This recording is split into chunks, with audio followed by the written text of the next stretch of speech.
வணக்கம் சார். வணக்கண்ணா, எப்படி இருக்கிறீங்க? நல்லா இருக்கேன், அருமையா இருக்கேன். நல்லா இருக்கியா? நல்லா இருக்கிறேண்ணா. பாராளுமன்ற தேர்தலுடைய களத்தை பத்தி விரிவா நம்ம இந்த வாட்டி பேசிடணும். விவரிக்க இருக்கணும். இந்நேரம் விவரிச்சிருக்கணும். இது கொஞ்சம் டிலே தான். இந்த நேரம் சரியான நேரமா இருக்கும்னு நினைக்கிறேன். ஏன்னா நீயும் 10 தொகுதிக்கும் எல்லாத்துக்கும் போயிருந்தேன், நானும் ஒரு சில தொகுதிகளுக்கு போயிருந்தேன். மக்களை சந்திச்சிருந்தப்ப என்ன இருந்துச்சு, ஏன்னா இந்த இடத்துல நம்ம மக்களுக்கு நம்பிக்கை ஊட்ட வேண்டிய நேரம் அது. மிகப்பெரிய ஒரு வாய்ப்பை ஐயா ஏற்படுத்தி கொடுத்துருக்காரு, சின்ன ஏற்படுத்தி கொடுத்துருக்காங்க. அந்த வெற்றி கிழமை எப்படி இருந்துச்சு? நீ பல தொகுதிகளுக்கு போயிருந்த, நீ ஃபர்ஸ்ட் ஆரம்பிச்சுட்டா ஒரு தொகுதியா நம்ம போயிடலாமா? நிச்சயமா. தருமபுரியை கடைசியா வச்சுப்போம். ரெண்டு பேருமே நம்ம போயிருக்கோம், தருமபுரி களத்தை பார்த்துருக்கோம், நிறைய கிராமங்களை பார்த்துருக்கோம். சோ தருமபுரியை லாஸ்ட் வச்சுப்போம். திண்டுக்கல் தொகுதி, திண்டுக்கல் பாராளுமன்ற தொகுதி நான் போக முடியல. ஆனா விசாரிக்கிறப்ப அந்த தொகுதியில வந்துட்டு பல விஷயங்கள் பேசப்பட்டுச்சு. உனக்கு எந்த மாதிரியான அனுபவங்கள் இருந்தது? திண்டுக்கல் தொகுதியில என்ன மாதிரியான நிலையில இருக்கு? திண்டுக்கல்ல பொறுத்த வரைக்கும் பல பேர் என்ன சொல்றாங்கன்னா, அது தென் மாவட்டம், பாட்டாளி மக்கள் கட்சிக்கு பெரிய அளவுல ஆதரவு கிடையாது, அங்க யார் வாக்களிக்க போறா என்கிற பல்வேறு எதிர்த்தரப்பு விமர்சனங்களை முன் வச்சாங்க. சோ நம்ம அந்த களத்தை பார்க்கக்குள்ள திண்டுக்கல் தொகுதியை பொறுத்த வரைக்கும் நம்ம ஃபர்ஸ்ட் கேஸ்ட் வைஸ் கூட பேசுவோம். கம்யூனிட்டி வைஸே பார்த்தாலுமே கூட வன்னியர் சமுதாயத்தை சார்ந்தவர்கள் அதிகபட்சமா இப்போ ஒரு சில கிராமங்கள்லாம் பார்த்தோம்னா சேர்வை பட்டம் கொண்ட வன்னியர்கள் இருக்கிறாங்க. 26,000 பேசியிருந்தோம். தொடர்ச்சியா பேசியிருக்கிறோம். சோ அதே போல நாடார் சமுதாயத்தை சார்ந்தவர்கள் இருக்கிறாங்க, பட்டியல் சமுதாயத்தை சார்ந்தவர்கள் இருக்கிறாங்க. அங்க என்ன ஒரு கட்டமைப்பு அப்படின்னா, பாமகனா இப்படிதான்ப்பா, அவங்க இந்த இனத்திற்கு இடஒதுக்கீடு எதிரானவர்கள் என்பது போன்ற பல்வேறு விஷமத்தன்மையான பிரச்சாரத்தை இத்தனை ஆண்டு காலமா விதிச்சுட்டு இருந்தாங்க. சோ அதெல்லாம் டிஃபீட் பண்றது போல அவங்க திண்டுக்கல் நம்மளுடைய வேட்பாளர் திரு திலகமாமா என்ன பண்றாங்கன்னா, ஒரு நல்ல ஸ்ட்ராட்டஜியை கையில எடுத்துட்டு போயிட்டு இருக்கிறாங்க. நம்மளுடைய வெற்றி வாய்ப்பு அப்படிங்கிறது நம்ம உறுதியான வெற்றியா திண்டுக்கல் அப்படின்னாக்க அது கேள்விக்குறிதான். இருப்பினும் கூட கடந்த தேர்தலையுமே அவங்க கேண்டிடேட்டா இருந்தாங்க. சோ அந்த தேர்தலை ஒப்பிடக்குள்ள இந்த தேர்தலில் ஒரு அடுத்த கட்ட மாற்றம் இருக்கும், அவங்களுக்கான ஒரு உயர்வு இருக்கும். நம்ம அடுத்ததுல கூட நம்ம வெற்றி பெற்றுக்கலாம். ஆனால் மக்கள் மனதுல ஒரு எண்ணத்தை விதிச்சிருக்கிறோம். சோ அது பாசிட்டிவா இருக்கு. நம்ம திண்டுக்கல் தொகுதி என்பது ஏற்கனவே நான் தொழில் ரீதியா போனப்ப எனக்கு அறிமுகமான தொகுதி. சாணார்பட்டின்னு ஒரு ஒன்றியம் இருக்கு, அதுல 27 ஊராட்சி மன்ற தலைவர்கள் வன்னியர்களே இருக்கிறாங்க. ஆமா. அது மட்டும் இல்லாம திண்டுக்கல் மாநகராட்சியில இருக்கிற மாநகராட்சியில யாரும் நம்ப மாட்டாங்கன்னா உண்மை அதுதான். இருக்கிற மாநகராட்சியிலே தனித்து நின்று வன்னியர்களாக கைப்பற்றக்கூடிய ஒரு மாநகராட்சியா திண்டுக்கல் தான் இருக்கு. உண்மை நிலவரம் அதுதான். திண்டுக்கல் மாநகராட்சி அதுல இருக்கு. திண்டுக்கல்ல பழனி, நிலக்கோட்டை, திண்டுக்கல் 6 சட்டமன்ற தொகுதியிலுமே திலகமாமா அவர்கள் அறிமுகமாக இருக்கிறாங்க. அது மட்டும் இல்லாம அங்க கிறிஸ்தவ வன்னியர்களுக்காக மருத்துவர் ஐயா அவர்கள் இப்ப குரல் கொடுத்து இந்த டைம் அது ஸ்ப்ரெட் ஆகுது, நிறைய இடத்துல அது இதாகுது. இப்ப ஐயா சின்னையா கடைசியா போய் அந்த இடத்துல பிரச்சாரம் பண்ணும்போது கூட கிறிஸ்தவ வன்னியர்கள் பெரும்பாலும் கலந்துருக்கிறாங்க. கிறிஸ்தவ வன்னியர்கள் இன்னும் இப்ப பிசி பிரிவுகளா இருக்கிறாங்க, அவர்களையும் எம்பிசியா கொண்டு வரணும் அப்படின்னு ஐயா மட்டும் தான், சின்னையா மட்டும் தான் குரல் கொடுத்துருக்காங்க. அதை தொடர்ந்து வேட்பாளர் நாடார் சமுதாயத்தை சேர்ந்தவங்க, அது பெரிய ஒரு பலம் கொடுக்குது. வன்னியர் சமுதாய மக்கள், நாடார் சமுதாய மக்களுடைய வாக்கு இவங்களுக்கு பலம். அதை கடந்து பாமக மேல இருக்கக்கூடிய ஒரு நல்ல அபிப்பிராயம், ஒரு வளர்ச்சிக்கான அரசியல், பாரதிய ஜனதா கட்சியினுடைய கூட்டணி மத்தியில் அவங்க வரணும்னு. இன்னொன்னு எதிர்க்க நிற்கக்கூடியவர்கள் எஸ்டிபிஐயும் கம்யூனிஸ்ட் கட்சியும் இருக்கிறாங்க. கம்யூனிஸ்ட் கட்சியில பாலபாரதி அந்த இடத்துல 3 தடவை எம்எல்ஏவா இருந்தாலுமே திண்டுக்கல் தொகுதியில மிகப்பெரிய கெட்ட பேர் தான் இருந்திருக்காங்க. கெட்ட பேர் இருந்தாலும் மக்கள் பாத்தீங்கன்னா அந்த லாஸ்ட் டைம்ல அந்த எக்ஸ்போஸ்ட் ஃபேஸ் மட்டும் தான் பாக்குறாங்க. இப்ப திலகமாமா அவர்கள் இப்ப நம்ம பேசிட்டு இருக்க இந்த நேரத்துல ஒரு போராட்டம் பண்ணிட்டு இருக்காங்க. கள்ளத்தனமா மது வைக்கிறானுங்கன்னு சொல்லிட்டு பண்ணிட்டு போராட்டம் பண்ணிட்டு இருக்காங்க. சோ அதை மக்கள் புரிஞ்சிக்க மாட்டாங்கிறாங்க. அந்த லீஸ்ட் டைம் லாஸ்ட் டைம்ல ஒரு 200-500 ஒரு 200 கொடுத்தா அதுல அவங்க அப்படியே மூழ்கிறாங்க. இது வெற்றி தோல்வி என்பதை கணக்கிடாமல் ஒரு அடுத்த கட்ட நகர்வா நம்ம நிச்சயமா பார்க்கலாம். இன்னொன்னு திலகமாமா அவர்கள் மிகப்பெரிய தாக்கத்தை அங்க ஏற்படுத்திருக்கிறாங்கன்றதை யாராலையும் மறக்கவே முடியாது. இன்னொன்னு எனக்கு தெரிஞ்சு அது ஒரு மிகப்பெரிய வெற்றி வாய்ப்பு இருக்கக்கூடிய ஒரு தொகுதியா தான் பார்க்கப்படுது. 3க்கும் சம அளவுல நான் வெற்றி வாய்ப்பா இருக்குன்றது. அடுத்து மிக முக்கியமான ஒரு தொகுதி மயிலாடுதுறை பாராளுமன்ற தொகுதி. அனைவராலும் மிகவும் எதிர்பார்க்கக்கூடிய ஒரு தொகுதி. பாட்டாளி மக்கள் கட்சியினுடைய வெற்றியை உறுதி செய்யப்பட்ட ஒரு தொகுதியா கூட எல்லாராலையும் பார்க்கப்படுது. அது தொகுதியில நீ தொடர்ச்சியா களப்பணி ஆட்டிருந்தேன். நான் விசாரிக்கிறப்பையும் பல தகவல் கிடைச்சிருந்துச்சு. நான் ஒரு நாள் மட்டும் தான் அங்கே போயிட்டு வர முடிஞ்சுது.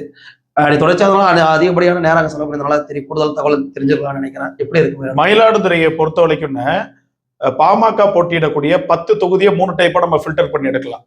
அதாவது முதல் 3 தொகுதி வெற்றி வாய்ப்பு அப்படின்னு உறுதி செய்யப்பட்ட தொகுதியா தர்மபுரி, ஆரணி, மயிலாடுதுறையை நம்ம கணக்குல எடுத்துக்கலாம். மயிலாடுதுறையில ஒரு ஃபேக்சுவலிஸ்டா பார்க்க முடிஞ்சது என்னன்னா ஆச்சரியப்பட்டோம். ஏன்னா நானும் அங்க லோக்கல் பொறுப்பாளர் ஒருத்தரையா கூட வராரு. அவர் என்ன சொல்றாரு, வாங்க தம்பி இதுல பகுதியெல்லாம் பார்த்துட்டு போலாம், எங்க பிற்படுத்தப்பட்ட பட்டியல் சமுதாயம் எல்லாம் இருக்கிறாங்க. அப்ப அந்த வயல்ல களை எடுத்துட்டு இருக்கிறாங்க, அவங்க பட்டியல் சமுதாயத்தை சார்ந்தவங்க. அந்த இடத்துல விசிக அவருடைய கொடியும் பறக்குது. நான் உடனே என்ன பண்றேன், ஏதாவது கேட்க போடாதான் நினைச்சிக்க போறாங்க, சரி வாங்க போய் அடுத்த இடத்துல பாக்குறேன்னா, நீ வாயன் தம்பி சும்மா போய் பேசி பார்க்கணும் அவர் கூப்பிட்டு போறாரு. அப்ப அந்த களை எடுத்துட்டு இருந்த மக்கள் என்ன பண்றாங்கன்னா, யாருப்பா நீங்க அப்படின்னாங்க. அந்த மாதிரி சொன்னோம், பத்திரிகையில இருந்து வந்திருக்கோங்கன்ட்டு. நீங்க யாருக்கு ஓட்டு போடுவீங்கன்னா தயக்கமே இல்லாம, நாம கூட கேள்வியை தயங்கி கேட்டோம்.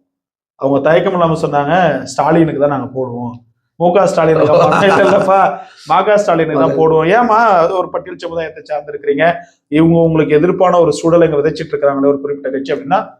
அவர் 85 கல்யாணம் பண்ணி வச்சாரு, 90 ஆன 85 + 5 90 கன்ஃபார்ம் பண்ணி பட்டியல் சமுதாய மக்கள் அதுல அதிகபட்சமா பட்டியல் சமுதாயம் தான், பெரிய விஷயம். அதிகபட்ச பட்டியல் சமுதாயம் தான். அந்த அம்மா ஒருத்தவங்க சொன்னாங்க, எங்க ஊர்ல ஒரு பொண்ணு இருக்குப்பா, இந்த சந்தில 3வது வீடு, அந்த வீட்டுக்கு போனீங்கன்னா ஊடே ரொம்ப கஷ்டப்படக்கூடிய சூழல்ல இருக்கிறாங்க, அந்த பொண்ணுக்கு தாலி எடுத்து கொடுத்து பீரோ எடுத்து கொடுத்து சீர்வரிசை எல்லாம் செஞ்சு கொடுத்து கல்யாணம் பண்ணி வச்சாரு அவரு. சமூகநீதி ஒரு சமூகநீதி முன்னெடுப்பு எடுத்திருக்கிறாரு. அதனால அவருக்கு வந்து நாங்க ஓட்டு போடுவோம்னாங்க. மயிலாடுதுறை தொகுதி பெரிய அளவுல பாமகவுக்கு பிளஸ் பாயிண்டா இருக்குது, பெரிய அளவுல பிளஸ் பாயிண்டா இருக்குது, வேற லெவல்ல டஃப் கொடுக்கக்கூடிய தொகுதியா மயிலாடுதுறை இருக்கும். இன்னொன்னு அந்த தொகுதியில வந்து நம்ம பிளஸ் மைனஸ் எல்லாத்தையுமே நம்ம பார்ப்போம். நான் மயிலாடுதுறையில விசாரிக்கிறப்பயும் நீ சொன்ன அத்தனை தான் இடப்பட்டுச்சு. மு.க. ஸ்டாலின் பாடம் கட்டி ம.க. ஸ்டாலின் இந்த இடத்துல வெற்றியாக சொல்ல போறாங்க. ம.க. ஸ்டாலின் அவருடைய வெற்றி வாய்ப்பு ஏறத்தாழ 60 விழுக்காடு உறுதியான ஒண்ணுதான். இந்த தொகுதி வந்துட்டு மயிலாடுதுறை மாவட்டம், தஞ்சாவூர் மாவட்டம், 2 மாவட்டங்கள் இடம்பெற்றிருக்கு. இதுல பெரிதா அவருக்கு ஒரு பூஷப்பா கொடுத்தது, இன்னொன்று அனைத்து சமுதாய மக்களாலையும் அவர் அரவணைக்கப்படுறதுக்கான காரணம் ஒண்ணு வந்துட்டு கும்பகோணத்தை தனி மாவட்டமா உருவாக்க போராட்டத்தை எடுத்து போராட்ட குழு தலைவராக அவர் இருந்தது. அது மட்டும் இல்லாம ஆடுதுறை பேரூராட்சி மன்ற தலைவராக இருந்து அவர் செயலாற்றிய திட்டங்கள்லாம் அவருக்கு வழி கொடுக்குது. இன்னொன்னு இவர் வந்து தஞ்சாவூர் மாவட்டம், மயிலாடுதுறை மாவட்டம், கடலூர் மாவட்டம், திருவாரூர் மாவட்டம் ஒரு பகுதி முழுக்கவே, ஒரு டெல்டா பகுதி முழுக்கவே முகமறிந்த நபர். அந்த பிராண்ட் நேம் ஒரு பிராண்ட் அவருக்கு இருக்கு. ஐயாவுடைய படை தளபதியா, சின்ன ஐயாவுடைய தம்பியா அந்த இடத்துல தீவிரமா களமாட்டு இருக்கிறாங்க. அது இந்த தொகுதி இப்ப வெல்ற சூழ்நிலையில அடுத்து வரக்கூடிய சட்டமன்ற தொகுதியில இந்த 6 சட்டமன்ற தொகுதி, அந்த தொகுதிக்கு இருக்கக்கூடிய 6 சட்டமன்ற தொகுதியில பாட்டாளி மக்கள் கட்சி 2026 4 குறைந்தபட்சம் 4 தொகுதியை வெல்வதற்கான வாய்ப்பு ஏற்பாடு பண்ணிட்டு தாராளமா வரும். அதுல எந்த மாற்று கருத்தும் கிடையாது. மயிலாடுதுறை பெட்டர் வந்து ஏற்கனவே சட்டமன்ற உறுப்பினரா இருந்தது. ஐயா எப்பயுமே பட்டியல் சமுதாய மக்களுக்கு பிரதிநிதித்துவம் கொடுப்பாங்க. அப்படியான சீர்காழியில ஒரு வாய்ப்பு கொடுக்கறதுக்கு வாய்ப்புகள் இருக்கு. இந்த பாபநாசம் கும்பகோணம் வரைக்குமே நம்ம கட்சி அபரிவிதமான ஒரு வளர்ச்சியை எட்டிட்டு இருக்கு. இன்னொன்னு என்னன்னா, அங்க நம்ம கட்சி நிர்வாகிகள் அத்தனை பேரும் ஒத்துழைப்பா வேலை செய்யறது மயிலாடுதுறை மாவட்டனால மிகப்பெரிய முக்கியமான நிர்வாகிகளா இடம்பெற்றிருக்கக்கூடிய மாவட்டம். அத்தனை பேருமே அவ்வளவு ஒரு ஒத்துழைப்பாக ஐயா சொல்லிட்டாரு, ஜெயிக்க வச்சு ஆகணும்னு இரவு பகல் பாராம உழைக்கிறாங்க.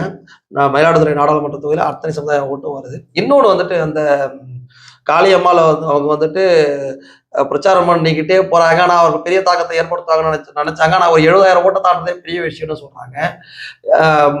அதிமுக அந்த இடத்துல 3வது இடத்துலதான் இருக்கிறாங்க. காங்கிரஸ் கட்சி கடைசி நிமிஷம் வரைக்கும்தான் வேட்பாளரை அங்க இறக்குறாங்க. பாட்டாளி மக்கள் கட்சி அங்க போட்டிடுது, ம.க. ஸ்டாலின் அவர்கள் வேட்பாளர் நிறுத்தினோன்னா ஆள் தேடிட்டு இருந்திருக்கிறாங்க கடலூர் மாதிரியே மயிலாடுதுறையில. அப்படியாகத்தான் வழக்கறிஞர் சுதா அவர்களை இறக்கி விட்டுருந்தாங்க. நான் விசாரிக்கிறப்ப என்ன பண்ணாங்கன்னா, சுதா என்ன ஒரு பிரச்சாரத்தை முன்னெடுக்கிறாங்கன்னா, நானும் வன்னியர் தான் பிரச்சாரத்தை முன்னெடுக்கிறாங்களா? அது எந்த அளவுக்கு கை கொடுக்குது? நீங்க திமுக வந்து எப்போதுமே பாமகவுக்கு எதிர்ப்பான ஒரு இயக்கம் தான். அவங்க வன்னியர் அப்படிங்கிறது ரெஃப்ளெக்ட் ஆகல. ஸோ ஏன்னா மயிலாடுதுறையை பொறுத்த வரைக்கும் ஈவன் தோஸ் அனைத்து சமுதாயமே இருக்கிறாங்க. வன்னியர்கள் பெரும்பான்மை மிக்கவர்களாக இருந்தாலும் மற்ற சமுதாயத்தை சார்ந்தவங்களும் ஈக்குவலைஸ்டா இருக்கிறாங்க. ஸோ சாதியை முன்னிறுத்தி அந்த தொகுதி வெற்றி பெறுமா அப்படின்னா முடியாது. நமக்கே வந்து அதை முன்னிறுத்தினா வெற்றி கிடையாது. ம.க. ஸ்டாலின் அப்படின்னா ஒரு சாதியை சார்ந்தவரா பார்க்கல, அனைத்து சமுதாயத்துக்குமான. ஸோ அவங்க வந்து வன்னியர் புரோபகண்டாவில வந்து இப்ப என்னன்னா, அவங்க காங்கிரஸ் கட்சியுடைய வேட்பாளராக இருக்கிறாங்க, திமுக கூட்டத்தில் இடம்பெற்று நிற்கிறாங்க. அவங்க வன்னியர் எப்படி கிளைம் பண்ணிக்கிறாங்க? வன்னியர் இடஒதுக்கீடுக்கு குரல் கொடுக்கல, சாதிவாரி கணக்கெடுப்பும் குரல் கொடுக்கல, அவங்கள வேட்பாளர் மாவட்டமே புதுசு அவங்கள வேட்பாளரா அவங்க கட்சியை சார்ந்தவங்களே கிளைம் பண்ணிக்கல. அங்கேயே ஒரு பிரச்சனை மயிலாடுதுறை எம்எல்ஏ. அது வந்து நமக்கு பிளஸ் பாயிண்டா அவங்களுக்கு ஒரு பெரிய கிளாஷ் இருக்குது. சோ அது நமக்கு பிளஸ் பாயிண்டா இருக்கிறதுனால மயிலாடுதுறை நமக்கு நல்ல சாதகமான ஒரு தொகுதியா இருக்குங்க. இந்த இப்ப நம்ம பேசிட்டு இருக்கக்கூடிய இன்னும் ஒரு மணி நேரம் கூட நமக்கு வந்து பெரிய அளவுல பிரச்சாரத்தை மேற்கொள்ளணும் அப்படிங்கிறது விருப்பம் கலந்து. கண்டிப்பா. இன்னொன்னு அடுத்து நாடாளுமன்ற தொகுதி, கடலூர் நாடாளுமன்ற தொகுதி.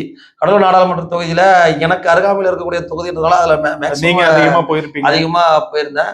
அதிகமா போயிருந்ததுல நீ 3 தொகுதி சொல்லியிருந்தோட 4வது தொகுதியா இதையும் சேர்த்துக்கலாம்.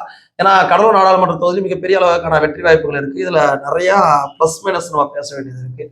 ஒண்ணு வந்துட்டு தங்கர் பச்சான் அவர்கள் கடைசி நிமிடம் வரைக்கும் அந்த பிரச்சார பொதுக்கூட்டம் முடிகிற நிமிடம் வரைக்கும் பிரச்சாரம் பண்ணிட்டு மக்களை அன்போட சந்திச்சுட்டு போறாரு. தங்கர் பச்சான் அவர்களை வேட்பாளராக நிறுத்தின உடனேவே திமுகவுக்கு தோல்வி பயம் வந்துடுச்சு. மாயாவரத்தை எப்படி அவங்க வேட்பாளர்களை தேடக்கூடிய சூழ்நிலை வந்துச்சோ இந்த தொகுதி முதல்ல திமுக தான் கேட்டுட்டு இருந்தாங்க. ஆனா ஐயா சின்னையா அவர்கள் தொடர்ச்சியா பல கட்ட போராட்டங்களை நடத்திருக்கிறாங்க. மிகப்பெரிய மக்கள் செல்வாக்கு இருந்துச்சு. நெய்வேலி விருதாச்சலத்துல சொற்ப வாக்குகள் வித்தியாசத்துல தான் நம்ம தோத்துருந்தோம். எம்ஆர்கே பன்னீர்செல்வம் அவர்கள் அவருடைய பையனுக்கு சீட்டு கேட்டு முயற்சி பண்ணிருக்கிறாரு. ஆனா ரிப்போர்ட் எல்லாம் வேண்டாமையா, அவரே வேண்டாட்டார், புதக்கோயில தெளிடாதீங்கயா, முதல்ல தேர்தல்ன்ற மாதிரி பின்வாங்கி இருக்கிறாரு. ஆனாலும் அவருக்கு இன்னொரு நினைப்பு, திமுக இன்னொருத்தனும் வளர்ந்துடக்கூடாதாங்க, நின்று வேட்பாளர் என்றாலே ஒரு முகமாயிடுவான்னு காங்கிரஸ் கட்சிக்கு அதை ஒதுக்கி இருக்கிறாங்க. கே.எஸ். அழகிரிய குழியில தள்ளலான்னு முயற்சி இருக்கிறாங்க. கே.எஸ். அழகிரியே தப்பிச்சு ஒரே வார்த்தையா தங்கர் பச்சான் இருக்கிறோன்னா ஏற்கனவே பாமக பலமா இருக்கு, தங்கர் பச்சான் ஒரு புது வேட்பாளர் மாதிரி ஆயிட்டாருன்னு உடனே கொண்டு வந்து எம்ஆர்கே பன்னீர்செல்வம் அவர்கள் விஸ்வபிரசாத்தை இங்க ஆரணிலிருந்து கொண்டு வந்து இருக்கிறாரு. ஆரணிலேயே அவங்களை துரத்தி விட்டுட்டாங்க. ஆரணிலாம் ரொம்ப எதிர்ப்பு இருக்கு, துரத்தி விட்டுட்டாங்க. இப்ப முதல்ல இருந்தே இந்த தொகுதியை பார்த்தோம்னா தங்கர் பச்சான் அவர்களை விட நான் ஒரு 3 நாட்கள் அவர் கூட பிரச்சாரம் பண்ணியிருந்தேன், 4 நாட்கள் தனியா பிரச்சாரம் பண்ணியிருந்தேன். எல்லா இடத்துலயுமே கட்சி வேறுபாடே பார்க்கல. அவருடைய ஃபேஸ் வந்து காமன் ஃபேஸா இருக்கு.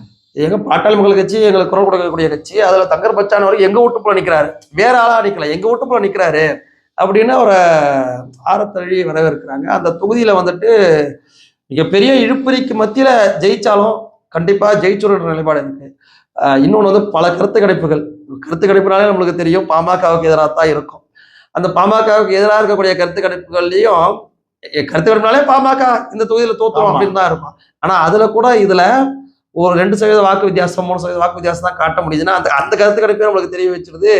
இதுல எவ்வளவு பெரிய டிசைடிங் ஃபேக்டர்னு களத்துல நம்ம நீங்களும் நானும் பார்த்த வரைக்கும் என்னன்னா ஒரு ஃபேஸ் ஐடென்டிட்டி அப்படிங்கிறது ரொம்ப இம்பார்ட்டன்ட், ரொம்ப பெரிய விஷயம். அதுல வந்து திரு தங்கர் பச்சன் அவர்களை ஒரு வன்னியராவோ ஒரு கட்சியினுடைய பிரதிநிதியாவோ பார்க்கல. அவர் வந்து இந்த மண்ணை சார்ந்தவர். ஒரு ஓகே, என்னுடைய வழி யாருக்கு தெரியும், நான் எனக்கு ஒரு பிரச்சனை எங்க அப்பாவுக்கு தெரியும், அம்மாவுக்கு தெரியும். சோ அந்த ஃபீல் அவங்க உணர்றாங்க. என்னுடைய வழியே என் மண்ணை சார்ந்தவருக்கு தான் தெரியும், ஏதோ ஒரு மண்ணுல பிறந்தவனுக்கு தெரியாது, ஏன் மண்ணை சார்ந்தவருக்கு தான் தெரியும்ட்டு உள்ளார்ந்து திரு தங்கர் பச்சன் அவர்களை வரவேற்பு கொடுக்குறாங்க. அவரை சதியால வந்து வீழ்க சொல்லிட்டு நிறைய பண்ணது திமுக, காங்கிரஸ், தேமுதிக, அதிமுக எல்லாம் பண்றாங்க. அந்த தொகுதியில வந்துட்டு அதிமுக வன்னியர்களுடைய ஓட்டை எப்படியாவது பிரிக்கணும் அப்படின்னு நினைக்கிறாங்க. ஆனா அவங்களுக்கு தெரியல, அவர் வன்னியர்கள் பட்டியல் சமுதாய மக்கள் அத்தனை பேரும் குரல் கொடுத்தவர். அவருடைய படத்திலேயே பட்டியல் சமுதாய மக்களுக்காக ஒரு பாட்டை வச்சிருந்தாரு. வண்ணார்களை பத்தி அவர் படத்துல பேசியிருக்காரு, இஸ்லாமிய சகோதரர்களை பத்தி படத்துல பேசியிருக்காரு, பறையடிச்சு காட்டினாரு. என்னன்னா இந்த பட்டியல் சமுதாய மக்கள் போற இடத்துல உரிமையா போய் ஓட்டு ஏறிட்டு எனக்கு தான் ஓட்டு போடணும் தெரியுதா, நான் யாரு தெரியுதா அப்படின்னு அவங்க வந்துட்டு எங்க வீட்டு போல உனக்கு என்னப்பா அப்படின்ற மாதிரி சொல்லி போயிட்டு இருக்கிறாங்க. அதிமுகவுடைய பிரச்சாரம் அங்க என்ன பெருசா வலிமையா பண்றாங்கன்னா அவங்க காங்கிரஸுக்கு எப்படியாவது வலிமை சேர்க்கணும். ஏன்னா பாமக எடுத்திருக்கக்கூடிய முடிவு என்பது, கூட்டணி முடிவு என்பது அதிமுகவை அழிக்கக்கூடிய முடிவா அவங்க கருதுறாங்க. அதிமுகன்ற ஒரு கட்சியே இல்லாம இருக்கு, நம்ம தானே போட்டியில இருக்கிறோம் அப்படின்னு கிளைம் பண்ணிக்கிற அளவுக்கு பாமக போயிடுச்சு. எனக்கும் இப்ப ஆட்சியில் இருக்க கட்சிக்கும் தான் பலம், போட்டியே இல்லாம இருந்தவங்க, ஏன்னா அவங்க பணத்தை கொட்டியே இருக்கிறதுனால அவங்க 2 பேரும் தான் போட்டி இருக்குன்ற சூழல் இருக்கிறதுனால அதிமுக இது மாதிரியான வேலைகளை செய்யுது. ஆனா மக்கள் தெளிவா இருக்கிறாங்க. அதிமுக பக்கம் போறது சூழ்நிலையில எந்த மக்களும் இல்ல. பட்டியல் சமுதாய மக்களுடைய ஓட்டு பெருவாரியா இவருக்கு தெளிவா இருக்கிறாங்க வருது, அது பெரிய விஷயம். இன்னும் வந்துட்டு பிற்படுத்தப்பட்ட மக்கள், செட்டியார் சமுதாய மக்கள், முதலியார் சமுதாய மக்கள், நாயுடு சமுதாய மக்கள் அத்தனை பேரும் இப்ப இவர் வந்தா நல்லா செய்வார்னு நினைக்கிறோம்ப்பா. ஏன்னா இவர் இப்ப பேசல, அரசியலுக்கு வந்து இப்ப திடீர்னு வந்திருக்கிறாரு. ஆனா இவர் ஏற்கனவே அரசியல் படுத்தப்பட்டிருக்கிறாரு. என்எல்சிக்காக குரல் கொடுக்குறாரு, நிலத்தடி நீர் மட்டம் கீழே இறங்கிடுச்சுன்னு பேசினாரு. தானே புயலப்ப நீங்க இன்னொரு விஷயத்தையும் நோட் பண்ணணும்னா என்னன்னா மத்த வேட்பாளரா பார்க்கல, ஒரு தேர்ட் ரைட் ரவுடி மாரி பாக்குறாங்க. அதனாலதான் ரமேஷ் பேரை சொன்னா ரவுடின்றாங்க. விஷ்ணு பிரசாத் போயிட்டு வந்தாரு. அவங்களுடைய எதிர்த்தரப்பு விமர்சனத்தை கூட நீங்க பாத்துருக்கலாம். பாமக ரொம்ப இழிவுபடுத்துறதுக்கு இல்ல, அவங்க ஒரே ஒண்ணு கையில் எடுத்துருக்காங்க. இப்ப நீ என்ன பண்ணிருக்கணும், நீ பிரச்சாரம் பண்ற என்ன பண்ணணும், எப்பா நாங்க டிஆர்எஸ் ரமேஷ் மணி நீ எம்பியா இருந்தாருப்பா, அவர் கொலை வழக்குல போனதெல்லாம் சாதனையா சொல்ல முடியாது, வேற யாருக்காவது ஏதாவது செஞ்சிருந்தானா அது சாதனை சொல்லி கேட்கணும். இன்னொன்னு விஷ்ணு பிரசாத் செய்யறதுமே என்னன்னா, நம்ம விசிகாவோட ஓட்டு நம்ம வாங்கிடணும்னு ஒரு திட்டம் போட்டுக்கிட்டு அவர் என்னன்னா பாமக மேல மிக கடுமையான விமர்சனங்களை வைக்கிறாரு. அது வந்துட்டு இந்த மக்கள்கிட்ட எடுபடாதுன்றது அவருக்கு தெரியல. அவரு களம் மாறி வேற இடத்துல வேற ஆட்டத்தை விளையாண்டுட்டு இருக்கிறாரு. தங்கர் பச்சான் அவர்களும் சரி, மருத்துவர் ஐயா அவர்களும் சரி, இந்த 2 சமுதாய மக்களையும் ஒற்றுமைப்படுத்துவதற்காக தான் பாடுபட்டாரு. இன்னும் ஒண்ணு, தமிழக வாழ்வுரிமை கட்சியை சேர்ந்த நபர்களுமே தங்கர் பச்சான் பக்கம்தான் அமைதியா இருக்காங்க. ஏன்னா நியாயப்படுத்துறது இது மட்டும் தான். ஏன்னா இதை தாண்டி இந்த மாதிரியான ஒரு வேட்பாளரை தாண்டி வேற யாரையும் நினைத்து பார்க்க முடியாது. நம்ம ஃபைனலா எடுத்துக்கிட்டோம்னா தங்கர் பச்சான் அவர்கள் புதுமுகம் அல்ல பொதுமுகம். உண்மை அதுதான். அதே போல அவர் வேட்பாளர் அல்ல, பிரதிநிதி.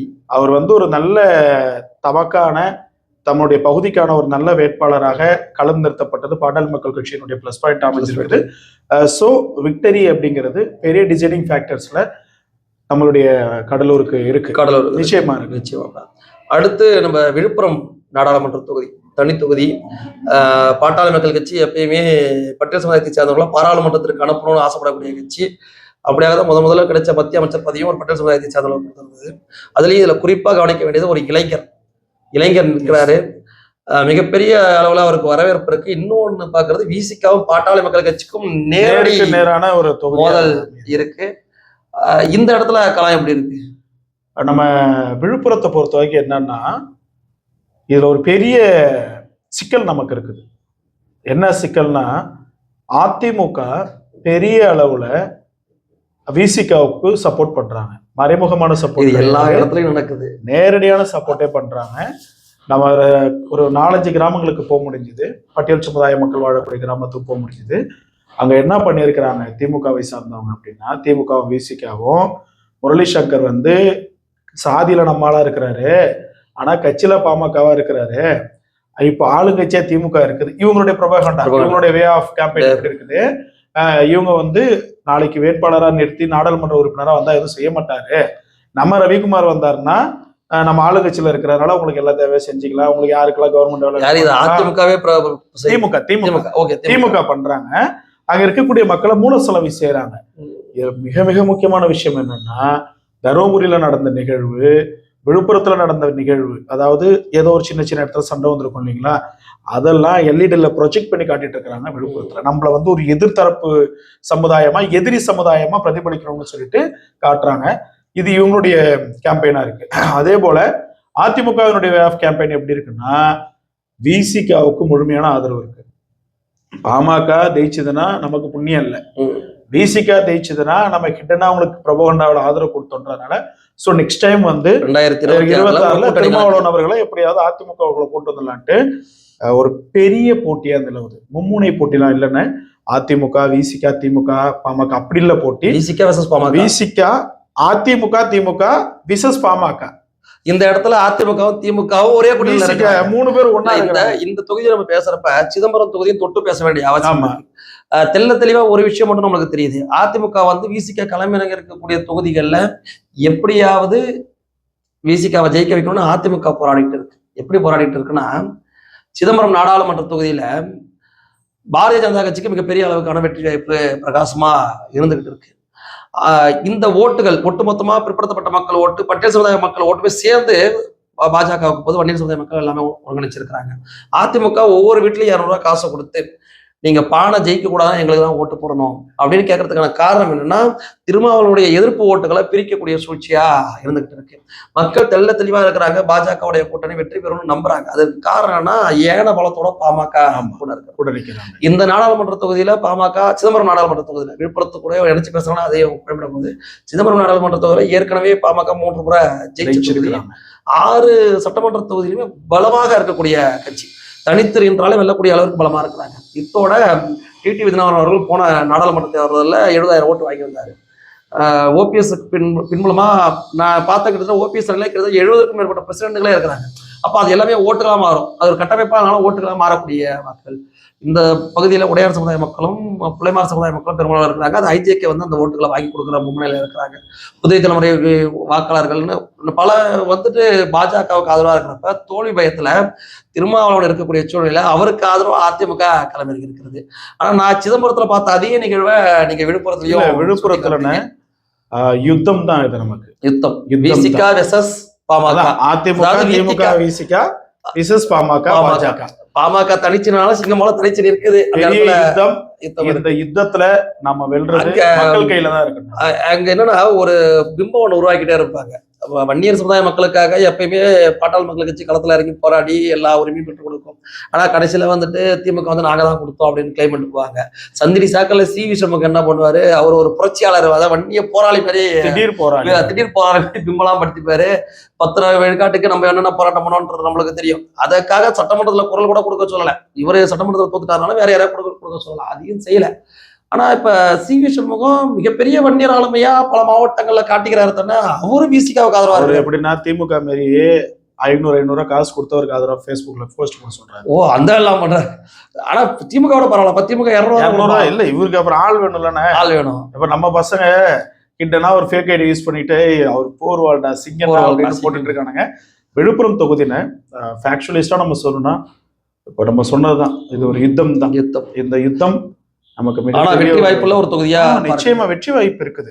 அந்த யுத்தத்தை யார் வெற்றி பெறாங்க? இப்ப என்ன ஒண்ணுன்னா, இப்ப அவங்க வந்துட்டு ப்ரொஜெக்டர் போட்டு இந்த ஒரு காட்சிப்படுத்துறாங்கன்னு சொல்றீங்க.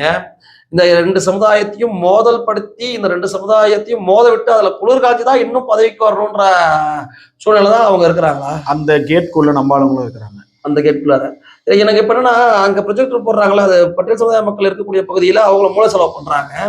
இது ஆட்டோமேட்டிக்கா என்னடா நம்ம சமுதாய மக்களை இப்படி அராஜகமா காட்டுறாங்களே அப்படின்னு இவங்களுக்குள்ளதான கோவம். வன்னியர்களுக்கும் கோவம் வரணும், பிள்ளைமார் சமுதாய மக்களுக்கும் கோவம், வன்னியர்களுக்கு கோவம் வரும். திமுக வன்னியர்களுக்கு கோவம் வராது. திமுக வன்னியர்கள் ஆட்டோமேட்டிக்கா மாறிட்டாங்க. வன்னியர்கள் இப்ப உள்ளாட்சி தேர்தல் வரும்போது காசு கொடுக்குறான், ஏதோ ஒரு தலைவர்கள் ஆக்கி விடுறான். அதனால அவன் வந்து என்ன பண்றாங்கன்னா, இப்படி இருக்கு விழுப்புரம் என்ன அந்த திரௌபதி அம்மன் கோயில் விவகாரம் அந்த இடத்துல பெருசா கை கொடுக்கல. ஏன்னா அவங்க சொல்லிட்டாங்க, மேல்பாதி மக்கள் சொல்லிட்டாங்க, நாங்க வந்து சுத்தமா திமுக மேல்பாதி தெளிவா இருக்கும். மேல்பாதியை தாண்டி தமிழ்நாடு அளவுல பெரிய அளவுல உணர்வுள்ள வன்னியர்கள். அதுதான் இப்ப நம்ம வன்னியர்கள்லயே திமுக வன்னியர்கள் ஒரு அடையாளப்படுத்தப்பட்ட வன்னியர்கள். ஏன்னா இங்க சிதம்பரத்துல பானையை தூக்கிட்டு போல காடி வெட்டியார் என்ன சொல்லுவாரு, திமுக கருதலன்ற மாதிரி ஆயிடுவாங்க. அது இல்ல, இந்த அந்த திமுக இருக்கக்கூடிய வன்னியர்கள் இந்த தடவையாவது ஒரு உணர்வோட அதிமுக செய்யக்கூடிய கள்ள கூட்டணி எல்லாம் புரிஞ்சுக்கிட்டு விசிகா செய்யக்கூடிய அராஜகத்தெல்லாம் புரிஞ்சுக்கிட்டு முடிவெடுத்து பானையால அடி வாங்குற வரைக்கும் மறக்க மாட்டாங்க. ஆனா திமுகவுக்கு பாடம் புகட்டி விழுப்புரம் தொகுதி மக்கள் பாமகவுக்கு வெற்றியை தேடி கொடுத்துருவாங்க. நல்ல வேட்பாளர். இதுல என்னன்னா, நம்ம இந்த தொகுதியோட பிளஸ் பெருசா பேசியே ஆகும். விழுப்புரம் தொகுதியில இந்த வேட்பாளர் மிகப்பெரிய பிளஸ். என்னை பொறுத்த வரைக்கும் வேட்பாளர் மிகப்பெரிய பிளஸ். இன்னொன்று வந்து இந்த வேட்பாளர் ஜெயிச்சு வந்தானா அந்த இடத்துல ஒரு அமைதி இல்லை. நம்ம வந்து ஷார்ட் அண்ட் ஸ்வீட்டா அவர் சொல்லணும்னா இப்படியான ஒருவர் தேவை. கண்டிப்பான ஒரு விஷயம். இன்னொன்னு, இப்படியான ஒருவர் தேவை இல்லை என்பதற்கு பொன்முடிய உதாரணமா நம்ம வச்சுக்கணும். இப்ப நேரம் நம்ம நல்லா ஜாலியா பேசிட்டு இருந்தோம். சரி, அவனை பேசவே வேணாம். அவன் வந்து சின்னவருக்காக பார்க்க வேண்டியதா இருக்குது. டீசென்ட் அண்ட் டெவலப்மெண்ட் இல்லைன்னதுன்னு வைங்க, அவனெல்லாம் வேற மாதிரி நம்ம பண்ணணும். அவன் ஒரு மனுஷனே கிடையாது. இதே கோவம் நமக்கு இருக்கக்கூடிய கோபம் விழுப்புரம் இருக்கும்னு நினைக்கிறோம். பொன்முடிக்கு பாடம் புகட்டக்கூடிய தேர்தலா நினைச்சுக்கீங்க. மேல்பாதியை மட்டும் இல்ல, பட்டியல் சமுதாய சகோதரர்களும் சேர்த்து சொல்றோம். நீ SC% தானே சொன்ன பொன்முடிக்கு பாடம் புகட்டுங்க. இதுல அவங்க உணரணும். இந்த வார்த்தை மென்ஷன் பண்ணதுனால சொல்றேன். இதை தயவு செஞ்சு நான் என்ன சொல்றேன், நீங்க பட்டியல் சமுதாயத்தை சேர்ந்த பஞ்சாயத்து தலைவர் வரக்கூடாதா என்ன?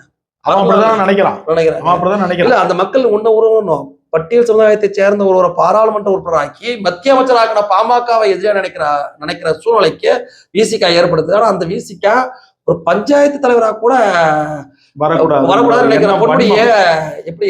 இவனை வந்து இந்த மக்கள் உணர்ந்ததுன்னா இவன் கேம்பெயின் வரக்குள்ளனா இவனை வேட்டியை உருவிட்டு அடிச்சிருக்கணும். ஆனா அந்த மக்கள் அந்த பானை சின்னத்துல நிக்கிறவருக்காக ஏமாலியா நிக்குது. அந்த இப்பயும் சொல்றோம், நீங்க பாமக ஓட்டு போடுங்க, போடுங்க.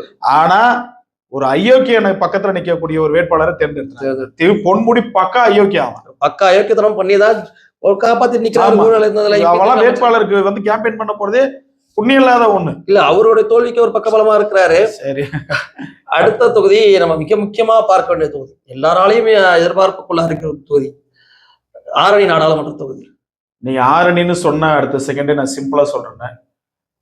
அதாவது எப்படி ம.க. ஸ்டாலின் அவர்களுக்கு ஒரு ஃபேஸ் ஐடென்டிட்டி இருக்குதோ, தங்கர் பச்சன் அவர்களுக்கு பொதுத்தன்மையான ஒரு முக அடையாளம் இருக்குதோ, கணேஷ்குமார் அவர்கள் வேற லெவல்ல பண்ணிருக்காங்க. நான் வந்து 2 நாள் அங்க தங்கியிருந்தேன். 2 நாள் போயிருந்தோம், தங்கியிருந்தோம். இரவு போயிட்டு ஒரு வீட்டுல ஓய்வு எடுத்துட்டு அந்த கிராமத்தை சார்ந்தவங்க வீட்டுல தான் நம்ம இருந்தோம். இந்த மேல்மா, நற்பள்ளி, ஆலப்பெருந்தான்னு சொல்லிட்டு ஒரு 11 கிராமங்கள். இதுல ஒரு குறிப்பிட்ட மிக முக்கியமான கிராமங்கள்லாம் நேர்ல போனோம். பிளக்ஸ் அடிச்சு வச்சிருக்காங்க. யாரு? பாமக வேட்பாளர் மக்கள் பிளக்ஸ் அடிச்சு வச்சிருக்காங்க. பாமக வேட்பாளர் கணேஷ்குமார் அவர்களை தவிர்த்து இந்த கிராமத்துள்ள எவனும் ஓட்டு கேட்டே வர நம்ம காணொலி நம்ம பொதுவான இப்போ கிட்டத்தட்ட நம்ம வந்து 10 தொகுதியில ஒரு குறிப்பிட்ட தொகுதியோட காணொலி எல்லாம் வச்சிருக்கிறோம். அதுல ஆக்ரோஷம் நிறைந்த காணொலி, அதே சமயம் வலிகள் நிறைந்த காணொலி, அதே சமயம் ஏக்கமும் எதிர்பார்ப்பும் வேதனையும் நிறைந்த காணொலி அப்படின்னா ஆரணி காணொலி தான். ஆரணி மக்கள் மிக தெளிவாக இருக்கிறார்கள்.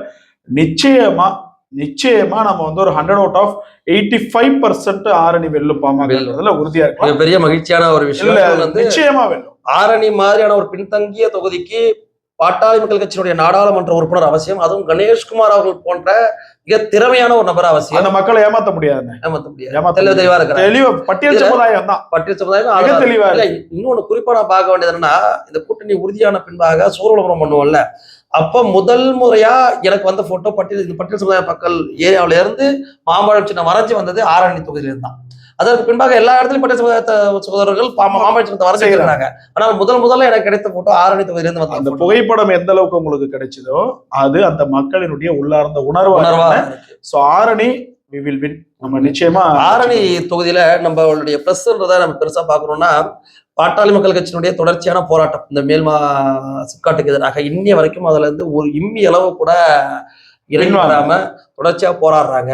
அந்த ஏவா வேலு அவருடைய ஆணவ பேச்சுக்கு பாடம் புகட்டணும்னு தயாரா இருக்கிறாங்க மக்கள். இன்னொன்னு அந்த வேட்பாளர் தரணிவேந்தன் மாவட்ட செயலர் நினைக்கிறேன், திமுக மாவட்ட செயலர் நினைக்கிறேன், அவர் போன 2021 சட்டமன்ற தேர்தல் அவரும் வன்னியர் தான் சொல்லிக்கிறாரு. திமுக வன்னியர். அதே திமுக வன்னியர் உணர்வோட என்ன சொல்லி இருக்கிறாரு, நீங்க எப்படி ஒரு சாதிக்கு மட்டும் நீங்க பத்திர வேட்பாளர் கொடுத்தீங்க?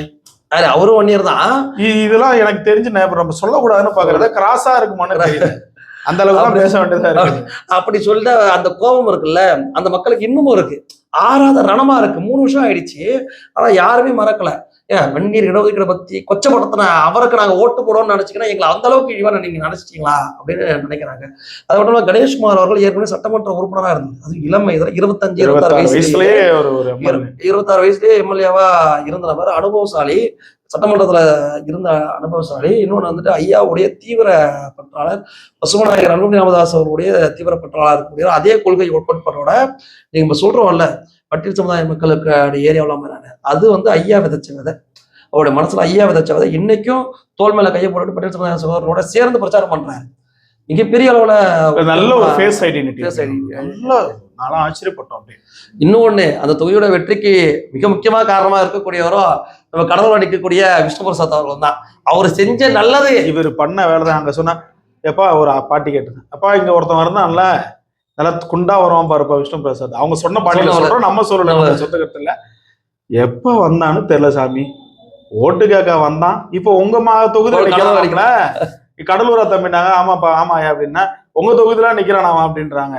அந்த அளவுக்கு மனுஷன் ஆரணி மக்களை ஏமாத்திட்டு கடலூர்ல வந்து கடலூர் மக்களை ஏமாத்த நினைக்கிறாங்க. கடலூர் இந்த தருணத்துல நம்ம சொல்லிக் கொள்ள வேண்டியது என்னன்னா, ஆரணியில் நடந்த விடயம் கடலூர் மக்களுக்கு ஒரு பாடம். ஏன்னா இது ரெண்டுமே மிக முக்கியமானது. அங்க மேல்மா சிப்காட்டுக்காக குரல் கொடுக்காத விஷ்ணு பிரசாத் வரவே இல்ல. என்எல்சில இங்க நம்ம இந்த கூடாரம் ஒண்ணு போட்டிருக்காங்க, ஒரு பந்தல் ஒண்ணு தொடர்ச்சியான அந்த பந்தல் வந்து காவல்துறை வந்து என்ன பண்ணிட்டாங்கன்னா சிம்பிளா போட்டிருக்காங்க டென்ட் மாதிரி. அத காவல்துறை வந்து எடுத்துட்டாங்க. அவன் விடிய கால ஒருத்தர் கைது பண்ணி அப்ப இது மக்களுக்கு ரொம்ப கொந்தளிச்சு போவ அந்த தகவல் கணேஷ்குமார் அண்ணனுக்கு போயிட்டு அவர் போட்டது இன்னும் ஒரு காவல்துறையால கூட கை வைக்க முடியல. அது எப்படி போட்டிருக்காரு, மக்களுக்கு பாட்டாளி மக்கள் கட்சி உருவாக்கி வச்ச ஆளுமை கிளாத்தால போட்டு நல்லா ஹை லெவல்ல போட்டு இன்னும் இருக்குது.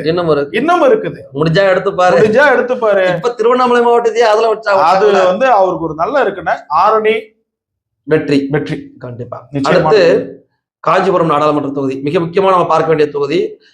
பட்டியல் சமுதாயத்திற்கு ஒரு பிரதிநிதித்துவம் கொடுத்து அதுல ஒரு பெண் வேட்பாளருக்கு பிரதிநிதித்துவம் கொடுத்து 10 தொகுதியில 3 பெண் வேட்பாளர்கள் நிறுத்தினாங்க. அதுல ஒரு பட்டியல் சமுதாயத்தை சேர்ந்த சகோதரியை நிறுத்தி காஞ்சிபுரத்தில் இறக்கி விட்டுருக்கிறாங்க. அதுவும் பழைய செங்கல்பட்டு தொகுதி. ஏற்கனவே நம்ம என்று ஏ.கே. மூர்த்தி அவர்கள் நாடாளுமன்ற உறுப்பினராக இருந்து மத்திய அமைச்சராக இருந்த தொகுதி, நம்ம பலம் வாய்ந்த தொகுதி. அந்த தொகுதி எப்படி இருக்கு? காஞ்சிபுரம் தொகுதின்னு நமக்கு நான் ஃபர்ஸ்ட்லேயே சொல்லிடுறேன், டஃப் தான்.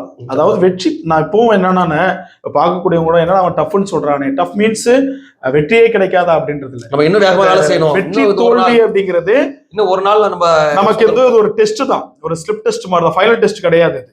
நம்ம இன்னும் அந்த இடத்துல எக்ஸ்போஸ் பண்ண வேண்டியது அதிகமா இருக்குது. ஏன்னா அவங்க ஒரு பட்டியல் சமுதாயத்தை சார்ந்தவர், ஒரு மிக முக்கியமான குடும்பத்துல இருந்து வந்தவங்க, அவங்களுக்கு நல்லா படிச்சவங்க, ஃபேஸ் ரியாக்ஷன்ஸ் எல்லாமே இருக்குது. மக்கள் மத்தியில இலகுவா போயிட்டு என்ன அவங்களுக்கான குறை அப்படிங்கறதெல்லாம் இது பண்றாங்க. ஆனா இவங்களை டிஃபீட் பண்ணும் அப்படின்றதுக்காக டிஎம்கே பெரிய அளவுல அங்க ஒரு கையில் எடுக்கிறாங்க, பெரிய அளவுல கையில் எடுக்கணும். இன்னொன்னு நான் கேள்விப்பட்டிருந்தாங்கன்னா அதிமுக திமுக கூட அங்கேயும் ஒரு கள்ள கூட்டணி வச்சிருக்கிறதா, மொத்தமாவே அப்படித்தானே வச்சிருக்கிறான். திமுகவை பொறுத்தவரை பாமக எதிரி, அதிமுகவை பொறுத்தவரை கொடூரமான எதிரியா மாறிடுச்சு.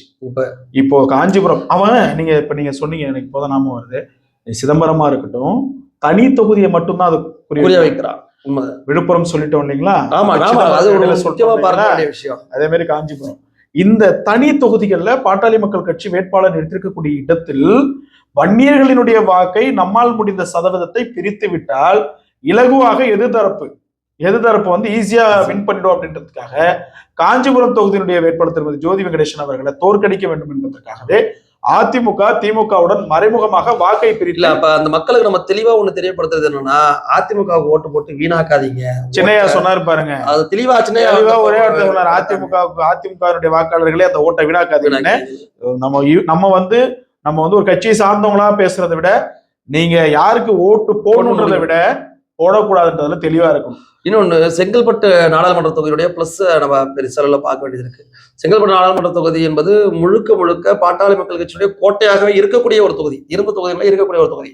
அந்த தொகுதியை எப்படியாவது காஞ்சிபுரமா மாற்றணும்ன்றதுல கருணாநிதி ஜெயிச்சிருந்தார். 2009 வரைக்கும் அது செங்கல்பட்டு தொகுதியா இருந்தது. பாமக தொடர்ச்சியாக வென்று கொண்டிருந்த தொகுதி. 2009 கலைஞர் கருணாநிதி பல சில்மிஷ வேலைகள்லாம் செஞ்சு தொகுதி பக்கத்துல இப்ப சிம்ம தொகுதியை எப்படி மாத்தினாரோ, எப்படி பாமகவுடைய கோட்டைகளா இருக்கக்கூடிய தொகுதியெல்லாம் மாத்தினாரோ, அது மாதிரி அந்த தொகுதியை பெயர் மாற்றம் பண்ணி அது ஒரு தனி தொகுதியா மாத்தினாரு. இந்த இடத்துல திருக்கச்சூர் ஆறுமுகம் அவர்கள் வென்று சட்டமன்ற உறுப்பினராக இருந்தாங்க. அம்மா சக்தி கமலாமல் அவர்கள் வென்று சட்டமன்ற உறுப்பினராக இருந்தாங்க. இப்படியான மக்கள் பணிகளை அவர்களுக்கு ஜோதி வெங்கடேசன் அவர்களுக்கு பெரிதா கை கொடுக்கணும்னு நினைக்கப்படுது. உத்தரமேரூர் பகுதிகளில், செங்கல்பட்டு பகுதிகளில் நானும் இந்த சோலார் பணிகளுக்காக போயிருந்த, நானே அங்கே கிட்டத்தட்ட 2 வருஷம் நான் தங்கியிருந்த அனுபவம் இருக்கு. இன்னமும் எனக்கு பல கிராமங்கள் எனக்கு தாய் கிராமம் மாதிரி இன்னுமையான கிராமங்கள். அந்த கிராமங்கள்லாம் பாட்டாளி மக்கள் கட்சியை தவிர்த்து பல கிராமங்கள்லாம் கட்சியே கிடையாது, வேற ஒரு கட்சியே இல்லாத சூழ்நிலை இருக்கும். இன்னும் நம்ம ஒரு விஷயங்களை நம்ம சொல்லலாமான்னு தெரியல, ஒரு முக்கியமான ஆளுமைகளுடைய ஆதரவுகள்லாம் அங்க இருக்கு. பக்திமான்களுடைய ஆன்மீகம் சார்ந்தவங்களுடைய ஆதரவுகள் அத்தனையுமே பாமக பக்கம். காஞ்சிபுரம் தொகுதினா அதுக்கு பாட்டாளி மக்கள் கட்சிக்கு ஃபேவரான தொகுதி. ஸோ இங்க என்ன டிசைடிங் ஃபேக்டரை டிஃபீட் பண்ணுதுன்னா, கேன் பி ரேஷியோ டிஃபைன்டு. ரேஷியோவை டிவைட் பண்ணக்குள்ள வன்னியர்களினுடைய ஓட்டு, இதுதான் இங்க பிரச்சனையா இருக்குது. பட்டியல் சமுதாயத்தினுடைய ஓட்டு நிச்சயமா திமுகவுக்கு மட்டும்தான் போகும். ஆனா வன்னியர்களுடைய ஓட்டு பாமக வன்னியர்களாக, அதிமுக வன்னியர்களாக, திமுக வன்னியர்களாக பிரியப்பட போதுதான் அந்த இடத்துல வெற்றி வாய்ப்பு அப்படிங்கிறது மிகப்பெரிய கேள்விக்குறியா மாறுது. சோ காஞ்சிபுரம் தொகுதியை பொறுத்த, காஞ்சிபுரம் சட்டமன்ற உறுப்பினராக இருக்கக்கூடிய சிவிஎம் டெய்லர்ஸ் நினைக்கிறேன், அவரும் வன்னியர் சமுதாயம்னு சொல்லிதான் புரபகண்டா பண்ணிக்கிறாரு. போன தடவை பல 100 கோடியை கொட்டி அடிச்சு அவரால் ஜெயிக்கவே முடிஞ்சது. அவர் இப்ப திடீர்னு ரவுடி அவதாரம்லாம் எடுத்திருக்கிறாரு. அப்படியே நான் பாமக காரங்களா அவங்க எப்படி அனுமதி கொடுத்தாரு, போலீஸ்காரரை தரக்குறைவா பேசியிருக்காரு. திமுகனாலே ரவுடி ஒரு காவல்துறைக்கே காவல் தேவைப்படுது, அவங்களுக்கே பாதுகாப்பு இல்லாத சூழ்நிலையா அவர் மிரட்டி இருக்கிறாரு. இன்னொரு விவாத நிகழ்ச்சியில ரவுடிசம் மாதிரி பேசியிருக்கிறாரு. காஞ்சிபுரம் தொகுதி வரைக்கும் சுருக்கமா சொல்றது என்னன்னா, உங்களுக்கு ஒரு நல்ல வேட்பாளர் வேணும்னு நினைச்சீங்கன்னா அவங்களை வெற்றி பெற வைங்க. இல்ல இன்னும் நீங்க பின்தங்கிய நிலைக்கு தான் போகணும்னா, ஏன்னா இப்ப மற்ற தொகுதியெல்லாம் நம்ம சொல்ல முடியுது, பட்டுன்னு திண்டுக்கல்லையும் நமக்கு அந்த ஃபேக்சுவலிஸ்ட் இருக்குது, பட் மக்கள் உணர்ந்து புரிஞ்சுக்கணும். ஸோ சேம் ஃபேக்டர் தான் நம்மளுடைய காஞ்சிபுரத்தை பொறுத்த வரைக்கும் வெற்றியும் தோல்வியும் மக்கள்கிட்ட நீங்க இன்னைக்கு கூட நினைங்க, இன்னைக்கு கூட அந்த காணொலி கூட பார்க்கட்டும், நினைக்கட்டும், நமக்கான ஒரு வேட்பாளராக ஜோதி வெங்கடேசன் அவர்களை நீங்க எடுத்துட்டீங்கன்னா வெற்றி. நீங்க பார்க்கக்கூடிய பார்வையாளர்கள் இதுல தெளிவா இருக்கணும். பெண்கள் கையில அதிகாரம் போகணும். அதுவும் பட்டியல் சமுதாயத்தை பிரதிநிதித்துவப்படுத்தக்கூடிய பெண்கள் கையில அதிகாரம் போறப்ப ஒரு மிகப்பெரிய ஒரு மாற்றம் இந்த மண்ணில் இருக்கும். அதுதான் விஷயம். இன்னொன்னு அடுத்து நம்ம பார்க்கக்கூடிய ஒரு தொகுதி ஒரு ஸ்டார் கேண்டிடேட் தொகுதி.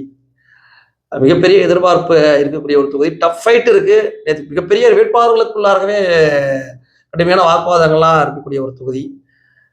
அரக்கோணம் நாடாளுமன்ற தொகுதி மிகப்பெரிய நாடாளுமன்ற வழக்கறிஞர் பால் அவர்கள் அரக்கமான ஒரு தொகுதியா மாறி இல்ல. நம்ம வந்து இப்ப நான் வந்து உங்க மீது ஒரு விமர்சனம் வைக்கிறது வேற, நீங்க என் மீது ஒரு ஆரோக்கியமான விமர்சனம் வைக்கிறது வேற. 4ஆம் தர விமர்சனத்தை வைக்கவே கூடாது. அவர் வந்து பாலண்ணா வந்து விலை போயிட்டாரு, அத்தனை கோடிக்கு விலை போயிட்டாரு, இத்தனை பாட்டாளி மக்கள் கட்சிக்காரன அடித்தோட்ட மாட்டார். அதுவும் நீங்க யாரையாவது சொன்னா கூட ஏத்துக்கலாம். எத்தனை சாராய ஒன்றிய பொறுப்பாளர் போட்டான், அது போக மாட்டாங்க. பாமக சார்ந்தாலும் போக மாட்டாங்க. எக்ஸ்ஆர்ஒய் ஏதோ ஒரு கட்சியில சொல்லலாம். ஒரு கட்சியினுடைய வேட்பாளர் ஐயா சொன்னார்ன்ற ஒரே வார்த்தைக்காக போயிட்டு அங்க அரக்கோணத்துல நிக்கிறாரு. அவரை போயிட்டு விலை போயிட்டாரு, அத்தனை கோடி வாங்கிட்டாரு, இத்தனை கோடி வாங்கிட்டாருன்னு கேவலமான ஒரு புரோபகண்டாவை ஜெகத்ராஜன் செஞ்சு எல்லாமே ஒரு தோல்வி பயம். நிச்சயமா தோல்வி பயம். அரக்கோணத்தை பொறுத்த வரைக்கும் ஆல்ரெடியே பிஎம்கே ஃபேவரான தொகுதி இடம் தான் அது. அரக்கோணமும் நான் இப்பயும் என்ன சொல்றோம்னா, தயவு செஞ்சு மக்கள், ஏன்னா அந்த பணம் முதல்ல ஒரு ஓட்டுக்கு 1000 கூட மக்களையும் மொழிக்கணும். பணம் கொட்டி இறைக்குது. ஆமா, அந்த மக்களை வாங்கி வச்சு செஞ்சு ஹிடன் அஜெண்டாவா இன்னொரு விஷயத்த நம்ம பார்த்தோம்னா, அவங்க இந்த திமுக அதாவது ஜெகத்ராஜனுடைய காலேஜ் இருக்குது இல்ல, காலேஜ், இண்டஸ்ட்ரீஸ், ஹோட்டல்ஸ் எல்லாத்துலயுமே வேலை பார்க்கறவங்கள உள்ள இறக்கி இருக்கிறாரு. கட்சிக்காரங்க நம்மள கட்சிக்காரங்க தான் உங்களுக்கு சீட்டே வேணாம்னால ஜெகத்ராஜ்களை வெறுத்து தான் ஒதுக்கி இருக்கிறாங்க. சரி, ஏதோ அவர் என்ன தேய்ச்சிருக்காரு. இன்னொன்னு நான் கேள்விப்பட்ட தொகுதி எதுன்னா, ஜெகத்ராஜன் வந்து நான் 3 தொகுதிக்கு வேணாலும் செலவு பண்ணிடுறேன், 3 தொகுதிக்கு வேணாலும் செலவு பண்ணிடுறேன், எனக்கு ராஜ்யசபா கொடுங்க, நான் இந்த தொகுதியில நீ நிக்கலான்ட்டாரு. ஆனா பாலசாரை நிறுத்ததுக்கு அப்புறம் பாலசாரா எதிர்த்துலாங்கலாம் இது பண்ண முடியாதுப்பா, நீங்க அப்படியே இதுக்கு வந்துட்டாரா. ஏன்னா இவதான் நிப்பாருன்றது தெரியும் அவங்களுக்கு. அரக்கோணத்துல பாமக கண்டிப்பா நிற்கும்ன்றது தெரியும். யாரு கேண்டிடேட்ன்றது கொஞ்சம் தான் இருந்திருக்கும். இன்னொன்னு பாலசாரா அவங்க நின்றாருன்னா மிகப்பெரிய டஃப் ஃபைட்டோட ஆயிட்டும். துரைமுருகன் பாவ தலைவர் சிக்கிட்டாரு. அன்னைக்கு முருகனுடைய அருள் கொடுத்துட்டு போயிட்டாரு. இந்த விஷயத்த சொல்லிட்டு இருந்த பாருங்க. அது என்ன பண்றாங்கன்னா, அந்த இண்டஸ்ட்ரியலிஸ்ட் அந்த அங்க இருக்கக்கூடிய ஒர்க்கர்ஸ் எல்லாமே களத்துக்கு போயிட்டு, நான் வந்து மக்களோட மக்களா போறாங்க. அவங்க போயிட்டு ஜெகத்ராஜனுடைய காலேஜ்ல தான் ஒர்க் பண்றேன், அவங்களுடைய பல்கலைக்கழகத்துல தான் ஒர்க் பண்றேன், ஹாஸ்பிட்டல்ல தான் ஒர்க் பண்றேன், நீங்க ஓட்டு போட்டீங்கன்னா உங்களுக்கு வேலை வாங்கி தரேன். எத்தனை பேருக்கு? 17 லட்சம் பேருக்கு. அது என்னன்னு தெரியல, இப்ப 17 லட்சம் பேருக்கு கொடுப்பாங்கன்னு. சோ இந்த மாதிரி it is a way of the strategy. இது வந்து ஒரு ஒன் ஆஃப் த ஸ்ட்ராட்டஜியா அவங்க கையில எடுக்கிறாங்க. நம்ம வந்து அரக்கோணத்தை பொறுத்த வரைக்கும் வெற்றி வாய்ப்பு 70% பாமக இருக்கு. அந்த 30% நூல் இடையில கூட மாறத்துக்கு வாய்ப்பை மக்கள் கொடுத்துருவாங்க. அந்த மக்கள் புரிஞ்சுக்கணும். இல்ல, அந்த அரக்கோணம் தொகுதி மக்கள் புத்திசாலிகள், முட்டாள்கள் இல்லை. இந்த வாட்டி கண்டிப்பா அந்த தவற செய்ய மாட்டாங்க. ஏன்னா ஏற்கனவே அவர்கள் இந்த ஜெகத்ராஜன் அவர்களை எம்பி ஆக்கி அவர்கள் பட்டவாடு சொல்லி மாறாது, அந்த அளவுக்கு பண்ணிருக்கிறாங்க. நம்ம அரக்கோணம் தொகுதியுடைய பிளஸ் வேட்பாளர் தான் அவரு. வழக்கறிஞர் ஐயா சொல்லிட்டாருன்னா, நீ உளுந்தூர்பேட்டையில் நிக்கிறியா, ஜெயங்கொண்டத்துல நிக்கிறியா, அரக்கோணத்துல நிக்கிறியா, எங்க வேணாலும் நிற்பாரு. ஏன்னா எல்லா மக்களுக்காகவும் போராடினவரே வழக்கறிஞர் பால் அவர்கள். ஐயா சொல்லிட்டாரு என்ற ஒரே காரணத்திற்காக மருத்துவர் ஐயா அவர்கள் சின்னையா அவருடைய வழிகாட்டுதல் படி சாராய கடையெல்லாம் மூடணும்ட்டு உச்ச நீதிமன்றத்துல வழக்கு கொடுத்து சாலையோர இருக்கக்கூடிய பல்லாயிரக்கணக்கான சாராய கடையை மூடியவரே வழக்கறிஞர் பால் அவர்கள். அன்னைக்கு அவர்கிட்ட எத்தனையோ பேரை எத்தனையோ கோடியை கொடுத்து பேரம் பேசி இருந்திருக்கலாம். ஈஸியா ஐயாவுடைய வளர்ப்பு எத்தனை கோடியை கொட்டி அரைச்சு என்ன பண்ண முடியும்? திமுக தரங்கட்ட விமர்சனம். இன்னொன்னு அதாவது தோல்வி பயத்துடைய உச்சமாக இருந்துட்டு இருக்கு. இன்னொன்னு வந்து ஒரு பாலு சார் வந்துட்டு இந்த பிரச்சார பாணி இருக்குல்ல, அது பெரிய அளவில் அங்கே ஈடுபடுது. யாரையும் நான் விட்டுறக்கூடாது, எல்லா இடத்துக்கும் நான் போகணும், எல்லா சமுதாய மக்களும் என்னை பாராட்டுறாங்க, எல்லா சமுதாய மக்களும் எனக்கு ஓட்டு போறேன்னு உத்தரவாதம் கொடுத்துருக்காங்க. ஏன்னா இந்த குடியால அழிஞ்சவங்க அத்தனை சமுதாய மக்களும் தான். இவரு பாலசாரை வந்துட்டு பாமக கொடுக்கக்கூடிய மக்கள் நல வழக்கு, பாமக வந்து போராட்ட காலத்தோட மட்டும் இல்லாம சாராய கடையை மூடல் வழக்கு கொடுப்பாங்க, சமூக நீதிக்காக வழக்கு கொடுப்பாங்க. அப்புறம் இந்த காயினு போட்டா இந்த பொது கல்யாண மண்டபத்தெல்லாம் நீங்க சாராய கடையை தொடர்ந்துருக்கான ஜெயில இருக்க செந்தில் பாலாஜி கேஸ் ஒரு கொண்டு வந்தார் இல்லையா, அதெல்லாம் தடுத்து நடத்துது பாமக தான். அதெல்லாம் இருக்கு. இது எல்லாமே சேர்ந்து இதுல ஒரு பெரிய பிளஸ்ஸா கண்டிப்பா வரும். மிகப்பெரிய அருமையான வேட்பாளர். இன்னொன்னு என்னன்னா, எல்லாருமே நீங்க சொல்றதுன்னா பாமகல இந்த 10 தொகுதியிலையும் முத்து போல வேட்பாளர் நிறுத்தி வச்சிருக்காங்கன்றாங்க. எல்லாருமே பார்க்கலாம், இந்த ஒரு வேட்பாளருமே சூஸ் பண்ணிருக்காங்க. அது மக்கள்கிட்ட நெருக்கமா இருக்கக்கூடியவர்கள், மக்களுக்கு முகமறிந்தவர்கள், போராளிகளை பாராளுமன்றத்திற்கு அனுப்புறாங்க. அப்படியான மிகச்சிறந்த ஒரு போராளியை அரக்கோணம் நாடாளுமன்றத்துக்கு இருந்து அனுப்புறோம். மக்களுக்கும் நம்ம சொல்றது ஒண்ணுதானே, அந்த கடைசியில கொடுக்கக்கூடிய பணத்தை மட்டும் அவங்க பாத்திரக்கூடாது. ஒரு நல்ல வேட்பாளர்ன்றதை தாண்டி ஒரு சட்ட போராளி எல்லா தருணத்திலும் உங்களுக்காக வந்து நிற்பாரு. ஸோ அவருக்கு ஒரு வாய்ப்பு. இன்னொன்று மக்கள்கிட்ட இன்னொன்றுமே நான் கேட்டுக்கிறேன், ஜெகத்ரட்சன் அவருக்கு வயசு ரொம்ப முக்கப்பாவும் இருக்கு, அவருக்கு கொஞ்சம் ஓய்வு கொடுங்க. பாவம் அவரால முடியல, இப்படி எல்லாம் புரளி பேச வேண்டிய சூழலுக்கு அவர் தள்ளாரு. நம்பலானே, கண்டிப்பா பாலா சார் கண்டிப்பா கொடுத்துருவாரு. அந்த மக்கள்கிட்ட கையெடுத்து கும்பிட்டு கேட்டுக்கிறோம், உங்க எதிர்காலத்திற்கு நல்லதா நீங்க மாம்பழ சின்னத்துக்கு ஓட்டு போடுங்க. அடுத்து சேலம் நாடாளுமன்ற தொகுதி மிக முக்கியமான தொகுதி. அங்கேயே ஒரு பெரிய பண முதல்ல ஒண்ணு நிக்குது. அதுவும் ரொம்ப நாள் பசி ஆத்திரத்துக்கு ஒண்ணு. ரெண்டுமே பணம் முதல்ல தானே? ரெண்டுமே பணம் முதல்ல. சின்ன புள்ளைய ஒருத்தவங்க இறக்கி.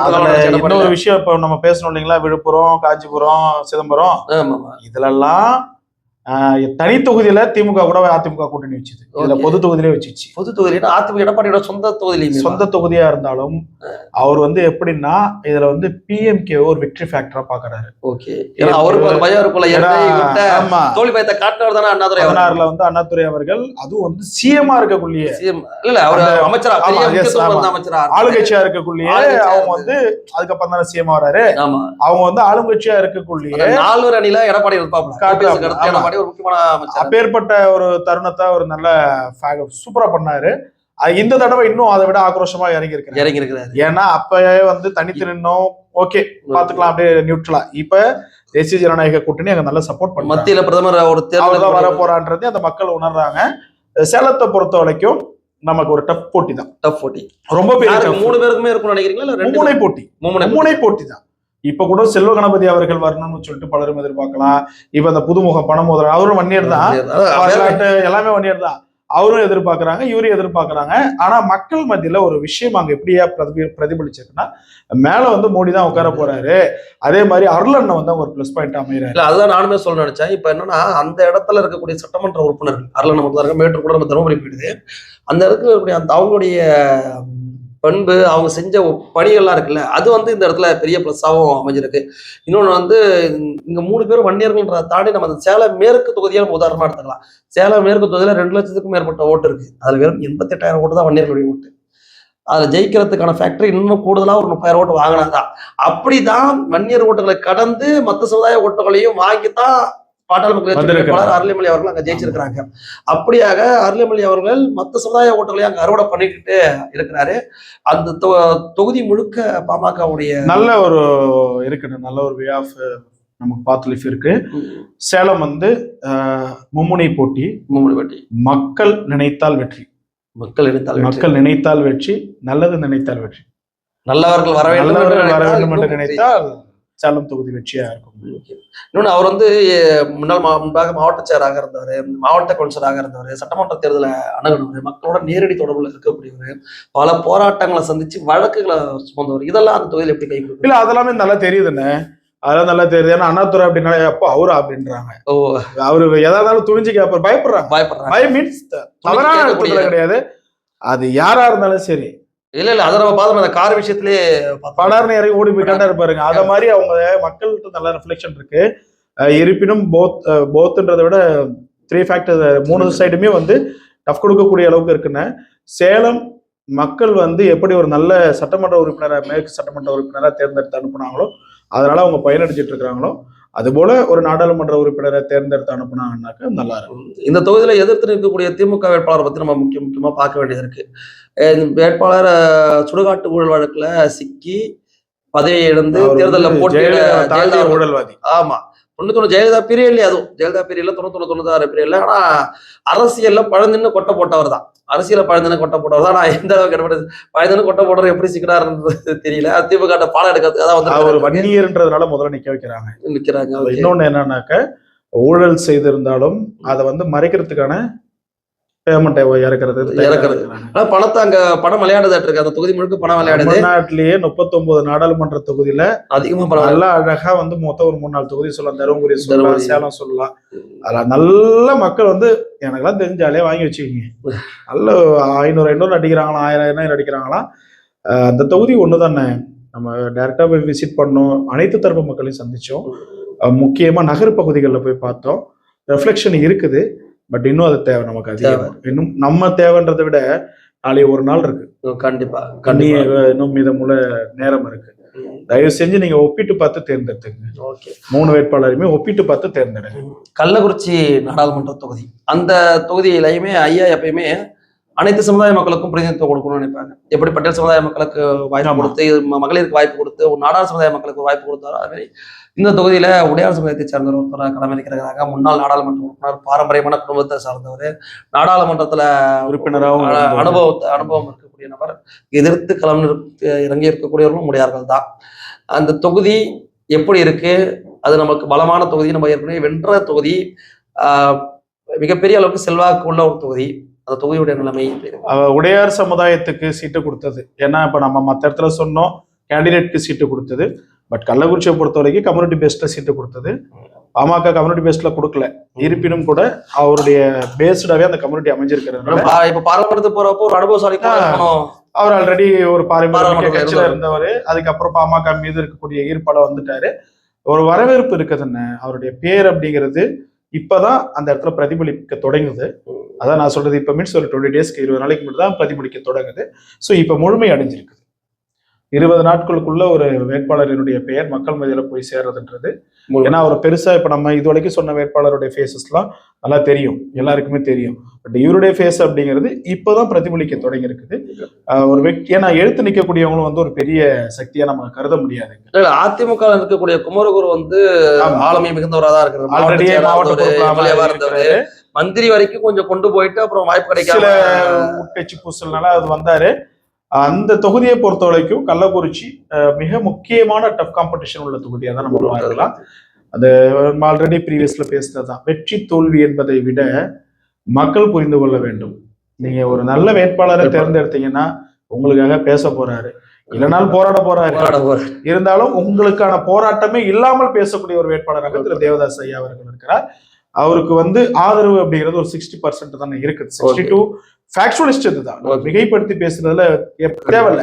மிகைப்படுத்தி பேசணும் வைங்க, பரவாயில்ல, 10 அசாதாரணமா இருக்கு. உண்மையாகவே கள்ளக்குறிச்சியை பொறுத்தவரை நமக்கு ஒரு 60-65% வெற்றி வாய்ப்பு தான் இருக்கின்றது.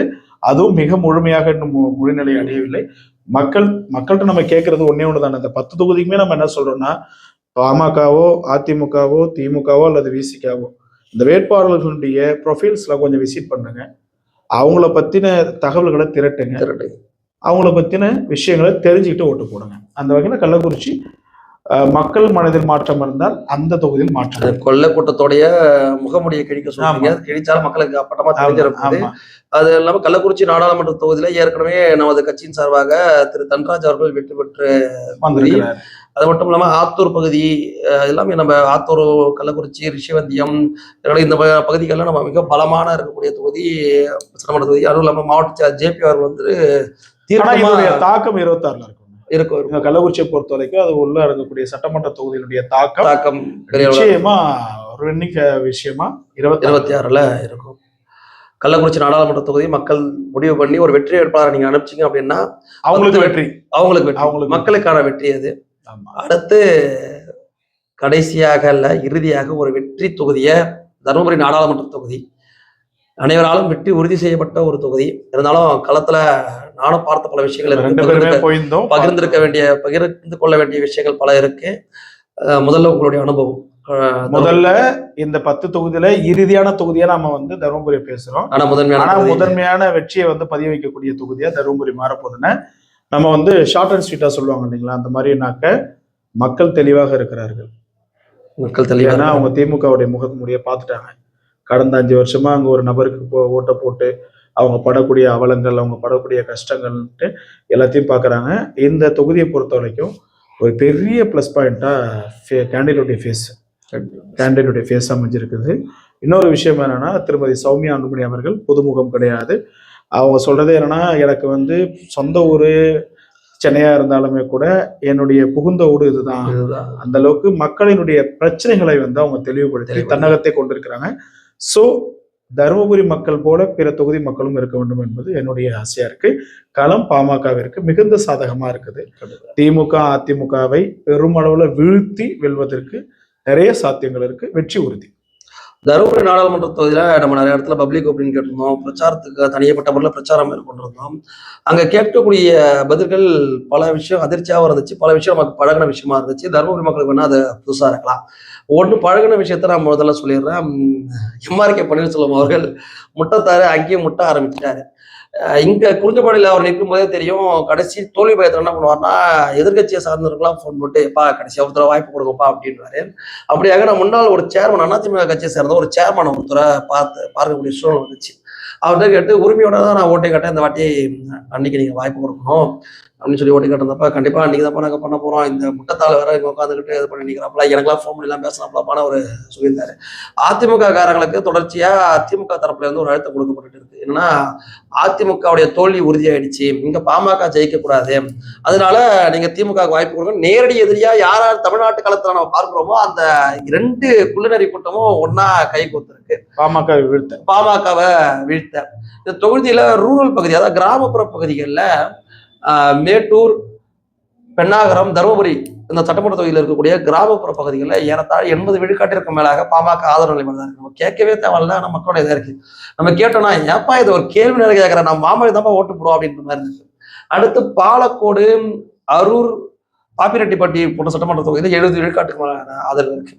அர்பன் ஏரியாவில் போய் கேட்குறப்ப பெருவாரியா ஒரு மாற்றத்திற்கான ஆள் தேவை, இந்த தொகுதி வளரணும், இந்த தொகுதிக்கு எல்லாருமே இன்னொரு விஷயத்த சொன்னா எல்லாரும் ஒரே கருத்தா, நல்ல வேளை ஆண்டவ முன்னேற்ற நம்மளுக்கு அந்த குறை இல்லை, தண்ணிக்கு அங்க குறை இல்லை, தாகத்தை தீர்க்க இந்த மகராசி தான்ப்பா வரணும்ன்றாங்க. தண்ணி பிரச்சனை மிகப்பெரிய அளவு ஒரு பிரச்சனையா தருமபுரியில் இருக்குது. அது நகரப்பகுதி கிராமப்புற பகுதியிலுமே இருக்கு. அதுல உரமா சொன்னாங்க, கூட்டு குடிநீர் திட்டத்துக்காக இருக்கட்டும், இது காவிரி பிரச்சனைக்காக இருந்தாலும் இருக்கட்டும், எங்க தண்ணி பிரச்சனைக்கு பாமக தான் போராடிச்சு, பாமக தான் செய்யும், பாமக தவிர்த்து வேற செய்ய மாட்டாங்க அப்படின்ற நம்பிக்கையை வெளிப்படுத்துறாங்க. இதை இன்னொன்னு சௌமியான் நீங்க சொல்லியிருந்தீங்க, அந்த தொகுதி வந்து புதுமுகம் இல்லைன்றதுக்கு, அது நேத்தியே ஒரு சிறுவன் வந்து ஒரு போட்டோ காமிச்சிருந்தான். அவன் அந்த பையன் பிறந்திருந்த அப்ப இருந்த போட்டோ, அதே இப்ப அந்த பையன் அவங்க ஒசரத்துக்கு ஆயிட்டா அப்ப காட்டுறான். அப்ப அதுல இருந்து நம்ம என்ன தெரிஞ்சுக்க முடியுதுன்னா, இவங்க இந்த தொகுதியில ஏறத்தாழ 20 வருஷமா பயணப்பட்டு இருக்கிறாங்க, அந்த தொகுதி மக்கள் மேல பாசத்தை புரிஞ்சுட்டு இருக்கிறாங்க. எனக்குமே ஒரு கேள்வி இருந்துகிட்டே இருந்துச்சு, இந்த தொகுதி மேல எதற்கு அதிகமா ஒரு அப்படின்னா ஸ்பெஷல் சைல்டு மாதிரி, ஒரு தாய்க்கு வந்து ஒரு 10 குழந்தை இருந்தாலும் ஒரு குழந்தை மேல அதிகமான செல்லத்தை காட்டுறாங்க, அப்படியாக தருமபுரி மேல எதுக்கு அவங்க கவனத்தை செலுத்துறாங்க அப்படின்னு பார்த்தோம்னா, தொகுதி மிகவும் பின்தங்கிய நிலைமையில இருக்கக்கூடிய தொகுதி. பாமக தான் பல நலத்திட்டங்களை செஞ்சிருக்கிறாங்க. பாமக கடந்த காலங்களில் நாடாளுமன்ற உறுப்பினர், சட்டமன்ற உறுப்பினர் அங்கே ஜெயிக்கணும்னு வச்சுங்களா, அது கூட நடந்திருக்காது. அந்த மாதிரியான ஒரு தொகுதி இருக்கு. இன்னும் எந்த ஒரு தொழில் நிறுவனம் கொண்டு வரல, அது எல்லாமே அவங்க கொண்டு வரதுக்கான ஆயத்தம் பண்ணியிருக்கிறாங்க. அவங்களுடைய மகள்கள், சௌமியா ராமதாஸ் அவர்களுடைய மகள் வேட்பாளர்கள், அவங்களுடைய மகள்கள் தீவிர பிரச்சாரத்தில் ஈடுபட்டு இருக்கிறாங்க. அவங்களுமே கேட்கிறப்ப ஒரு உணர்வுபூர்வமான ஒரு நிகழ்வு நடந்துச்சு. நான் பெருப்பா, சித்தப்பா, அண்ணன், அண்ணி, அக்கா, தங்கச்சிங்க நீங்களா இருக்கிறீங்க, எனக்கு என்ன கவலை அப்படின்னு சொன்னப்ப வெற்றியை உறுதிப்படுத்திட்டு அவங்களுடைய குறைகளை மட்டும் அங்க கேட்கக்கூடிய சூழ்நிலை இருக்குது. தருமபுரி நாடாளுமன்ற தொகுதி நிச்சயமா நிச்சயம் வெற்றி பெறக்கூடிய ஒரு தொகுதி. அதனால நம்ம எந்த மாற்ற கருத்துங்களோ, ஆனா கடைசி நிமிடம் வரைக்கும் குள்ளநெறி கூட்டங்கள் வேலை செஞ்சுட்டு இருக்கிறாங்க. அதுல நம்ம தோய்வு இல்லாம நம்ம தெளிவா இருக்கணும். இந்த 2 நாட்கள் தான் நம்ம மிக முக்கியமாக கவனிக்கக்கூடிய ஒரு நாட்களாக இருக்கு. எதிர்த்து நிற்கக்கூடிய அதிமுக வேட்பாளர் எனக்கு தெரிஞ்சு விலை போயிட்டாரு, வெளிப்படையா விலை போயிட்டாரு. அதனால ஆமா, திமுக வெர்சஸ் பிஎம்கே. அதிமுகவுக்கு ஓட்டு போடணும்னு நினைக்கக்கூடிய வாக்காளர்கள், அதிமுகவுடைய விசுவாசிகள் கூட பாமகவுக்கு ஓட்டு போடணும். இன்னைக்கு எடப்பாடி பழனிசாமி திமுக கூட கள்ளக்கூட்டணி போட்டுக்கிட்டு அதிமுகவுக்கு துரோகம் பண்ணிட்டு இருக்கிறாரு. இந்த அதிமுக கட்சியை உருவகப்படுத்துறதுக்கு பல தொண்டர்களுடைய ஒத்துழைப்பு இருக்கும், அது எனக்குமே தெரியும். அதுல நீங்க திமுக வீழ்த்தணும்னா பாமகவுக்கு ஓட்டு போடுங்க. அந்த அதிமுகவுடைய வேட்பாளருமே திட்டமிட்டு தான் எடப்பாடி நிறுத்தி வச்சிருக்கிறார். தருமபுரியை தாண்டி அவர் யாருக்கும் தெரியல. தருமபுரி தொகுதி கூட இல்ல, தருமபுரி நகர பகுதியை தாண்டியே அவரை வேற யாருக்கும் அசோகன் ஜஸ்ட் ஒரு கேண்டிடேட்டா அவங்க நிறுத்திருக்கிறாங்க, திமுகவுக்கு ஆதாயம் படுத்த மாதிரி. இன்னும் ஒண்ணு, நானும் வன்னியர் தானு சொல்லி வரக்கூடியவர்கள்ட்ட மிக எச்சரிக்கையா இருந்துக்க வேண்டிய சூழ்நிலை. தருமபுரி மிக பிரம்மாண்டமான ஒரு வெற்றியை பெறுவதற்கு நம்ம உழைக்கணும். நிச்சயமா இந்த 2 நாட்கள்ல இல்லப்பா ஜெயிச்சிட மாட்டிருக்கு அப்படின்னு சோர்ந்து போகாம, இது ஒரு வரலாற்று வெற்றியா இனிமேட்டு ஒருத்தவங்க அங்க எதிர்த்து, இப்ப எப்படி செந்தில்குமார் அவர்களை வேணாம்ப்பா, இன்னொன்னு அந்த செந்தில்குமார் கடைசியா கொடுத்திருந்தாரு இல்லையா, அது உண்மையாகவே இருந்தாலும் கூட ஒரு காரணம் இருக்கிறதா எனக்கு ஒரு சந்தேகம் இருக்கு. பாமக தான் ஜெயிக்கும், திமுகவால வீழ்த்த முடியாது என்கின்ற மாதிரி செந்தில்குமார் ஒரு பேட்டி தன்மையை உண்டாக்குறதுக்கான. ஆமா, நிச்சயமா. இது வந்து பாமக வந்து ஒரு அலட்சியத்தன்மைக்கு உண்டாக்குறதும், ஒரு நெகிழ்வுத்தன்மைக்கு உண்டாக்குறதும், இன்னொன்று வந்து திமுக அவர்களையும் விசிகாவலர்களை உசுப்பேத்துறதுக்காகவும் அதை ஒரு ஸ்ட்ராட்டஜியா தருமபுரியில கையாண்டிருக்கிறாங்க. பட்டியல் சமுதாய மக்கள் நன்கு உணர்வாங்க. பாமக வந்து அவர்களுக்கான இறுதியா நம்ம சொல்லிக்கிறது ஒண்ணுதானே, இந்த 10 தொகுதியிலுமே மக்கள் தெளிவா கம்பேர் பண்ணி நீங்க ஓட்டு போடுங்க. அதுதான் இது மிகப்பெரிய இந்த 10 தொகுதிகளை குறித்து நம்ம பார்க்கிறப்ப ஒரு மட்டும் மிக தெளிவா ஒன்று சொல்ல முடியுது. இன்னொன்று கருத்து கணிப்புன்னு கருத்து திணிக்கிறவங்க கூட அதை தான் சொல்றான். திமுக இந்த தடவையில சில தொகுதிகளை வெற்றி பெறும்னா 40 தொகுதியில சில தொகுதிகளை வெற்றி பெறும் தான். ஆனா பாட்டாளி மக்கள் கட்சி பாரதிய ஜனதா கட்சியோட கூட்டணி மிகப்பெரிய அளவில் ஒரு தாக்கத்தை ஏற்படுத்தியிருக்கு. களம் என்பது திமுக விசஸ் பாமக பாஜக கூட்டணி என்பது உறுதியாக இருக்கு. அதிமுக 3வது இடத்துல தள்ளப்பட்டிருக்கு. 2026 மிகப்பெரிய ஒரு தேர்தலினுடைய முடிவு அப்படிதான் இருக்கும் பாருங்க. கண்டிப்பா திமுக, பாஜக, பாமக, அதிமுக 2ஆம் இடத்துல. ஒரு சில இடங்கள்ல திமுக அதிமுக கள்ள கூட்டணி விசஸ் பாமக பாஜக. ஆமா, மொத்தமா நம்ம ஓவரால் ஃபேக்டர்ல, ஓவரால் கால்குலேஷன்ல முதலிடத்தை திமுக பிடிக்கும். அதுல மாற்று கருத்து இல்ல. 2ஆம் இடத்தை தேசிய ஜனநாயக பிடிக்கும். 3வது இடத்தை அதிமுக பிடிக்கும். அதுதானே களம் சாதகமா இருக்கு. நம்ம களத்தை நோக்கி போவோம். நமக்கும் இன்னும் கொஞ்சம் நேரம் இருக்கு. நாங்க நேரத்தை வீணடிக்க விரும்பல. களத்துக்கு செல்கிறோம். நீங்கள் தயாரா இருங்க. வெற்றி கொண்டாட்டத்திற்கு முன்னோட்டமாக இந்த தேர்தல்ல மிக விழிப்போட இருந்து குள்ளநரி கூட்டங்களை விரட்டி அடிச்சு மாங்கனி சின்னத்தை வெற்றி பெற செய்யுங்க. 10 தொகுதி ஜெயிக்க வைங்க. நன்றி, வணக்கம்.